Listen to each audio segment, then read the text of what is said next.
These are things you must know to be informed. Yes, the governor of Michigan used to work for George Soros. Yes, California Governor Gavin Newsom is Nancy Pelosi's nephew. Yes, Adam Schiff's sister is married to one of George Soros' sons. Yes, John Kerry's daughter is married to a mullah's son in Iran.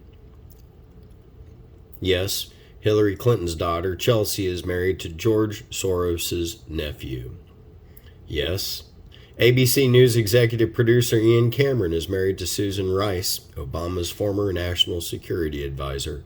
Yes, CBS President David Rose is the brother of Ben Rhodes, Obama's deputy national security advisor for strategic communications. I want you to think about also what happened over in Iran and Lebanon today with pagers and with cell phones and with radios. Yes, ABC News correspondent Claire Shipman is married to Jay Carney, former Obama White House press secretary.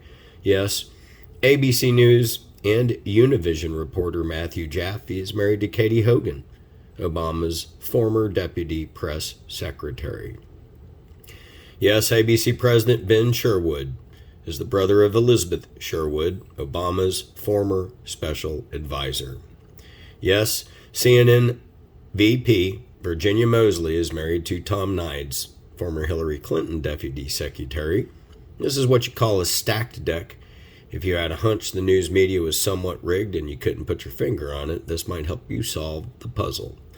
Now, you know why no one is investigated. They all have their hands in the cookie jar. You might remember James Comey, who investigated the Clinton email scandal and the Clinton Foundation and made the final decision to not recommend prosecution by the DOJ. Well, it turns out that Clinton Foundation was audited by the law firm DLA Piper. One of the executives there was in charge of the Clinton Foundation audit. Who was it? Peter Comey, James Comey's brother. Peter Comey held an executive position with the Washington law firm that did the audit for the Clinton Foundation in 2015. Peter Comey was officially the DLA Piper Senior Director of Real Estate Operations for the Americas. And in 2015, when the Clinton Foundation scandals first broke and Hillary was preparing her presidential campaign, you know, the one she stole from Bernie, not only was DLA Piper, the firm where Comey's brother worked, involved in the audit where the Clinton Foundation, according to the foundation donor records, DLA Piper has given between $50,000 and $100,000 to the foundation, and it gets even cozier. DLA Piper executive Douglas Emhoff is taking an extended leave of absence from the firm. Now, who is Douglas Emhoff? Well, he's the husband of Kamala Harris. Just a coincidence? Amazing if it is. You can't make this stuff up. Another example of the DC swamp. You know, and it only gets worse. This family tree will make your head spin. The swamp is deep. Dominion. The voting machine provider serves 40% of the U.S. market in its 30 states. The state of Texas rejected the machines. Admiral Peter Neffenger is on the Biden transition team. Neffenger was the president of the board of Smartmatic. Smartmatic, another voting machine supplier, entered into an agreement with Dominion in 2009. Smartmatic counted votes in Venezuela. Smartmatic is connected to the Philippine voter fraud. Smartmatic is run by Lord Mark Malloch Brown, who works for George Soros. Now, he and Brown are lifelong friends. Brown chairs the boards of a number of nonprofit boards, including the Open Society Foundation.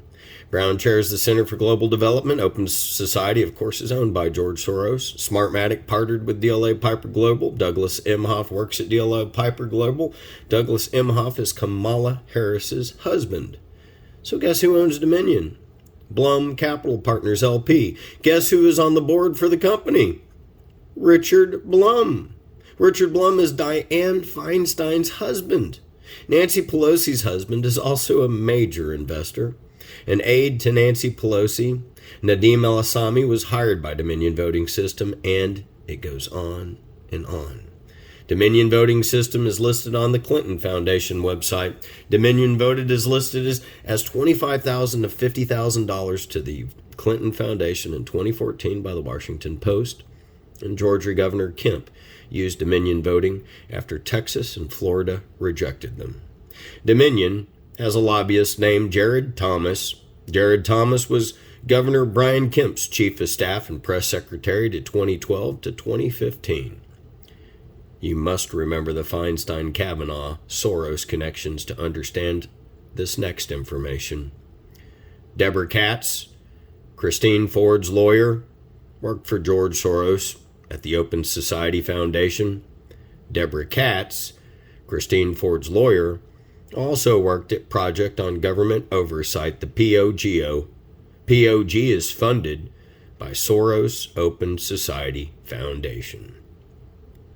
POGO is the co-signer of the letter Dianne Feinstein presented against Kavanaugh's nomination. Kamala Harris did not prosecute One West Bank for their fraud when she had the authority. Soros owned West Bank.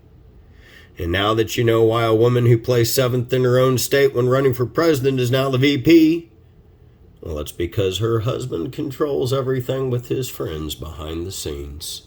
And that's the story. Good day.